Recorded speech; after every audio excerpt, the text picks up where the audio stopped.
শাড়ির একটাই ঠিকানা, আদি ঢাকেশ্বরী বস্ত্রালয়। টিভিতে অ্যাড দেখে সোজা মাকে নিয়ে চলে এসেছি ঢাকেশ্বরীতে। এখানে তো শাড়ির খাজানা।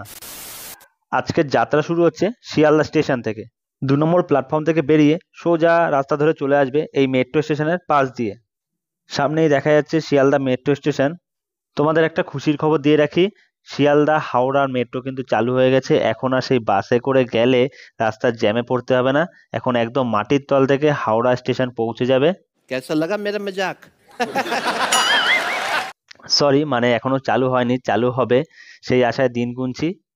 স্টেশনের বাইরের এই জায়গাটায় কিন্তু সবসময় ভিড় লেগে থাকে, আর এখান থেকে কিন্তু একটু সাবধানে যাবে, কারণ এখানে কিন্তু প্রচুর ছিনতাই হয়।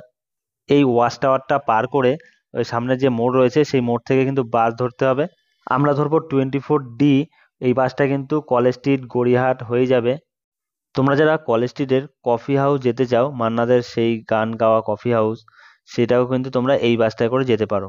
শিয়ালদা আসলাম আর সেই ভাইরাল রাজুদার দেখা পেলাম না, যে কিনা বলে সেই 3টে পরোটা, একটা কাঁচা লঙ্কা, একটা কাঁচা পেঁয়াজ, আনলিমিটেড সবজি 30 টাকা। খুবই ট্রেন্ডিংয়ে চলছে রাজুদা এখন। অন্য কোনো সময় রাজুদাকে নিয়ে ব্লগ বানাবো। এখন যাচ্ছি শপিং করতে। দীর্ঘ অপেক্ষার পর বাস চলে এসছে। এই হলো 24B। এই বাসেই একদম সোজা পৌঁছে দিল আমাদেরকে। এই যে 4 রাস্তার মোড় দেখতে পাচ্ছ, এইখানেই কিন্তু সব বড় বড় দোকানগুলো রয়েছে। এই মোহনীমোহন কাঞ্জিলালের গলি দিয়ে কিছু দূর গেলেই দেখতে পাবে আদি ঢাকেশ্বরী। তবে এইখানে আসলে তোমরা তোমাদের মন পছন্দ দোকান থেকে কেনাকাটা করতে পারো। এখানে কিন্তু অনেক বড় বড় দোকান রয়েছে। আদি ইন্ডিয়ান সিল্ক হাউস, বেনারসি মহল, বেনারসি নিকেতন, পাঞ্জাবির খাজানা, প্রচুর দোকান রয়েছে। এর মধ্যে আমরা কেন বেছে নিলাম আদি ঢাকেশ্বরী বস্ত্রালয়, তোমাদেরকে বলি। এদের শাড়ির কালেকশন ছিল জাস্ট অসাধারণ। প্রতিটা শাড়ি সুন্দর লাগছিল, আর স্টাফদের বিহেভিয়ার খুবই ভালো ছিল, আর প্রাইস রেট একদমই ঠিকঠাক। তাই জন্যই আমরা আদি ঢাকেশ্বরীতে গেছিলাম। এদের মোট 25টার উপরে আউটলেট আছে।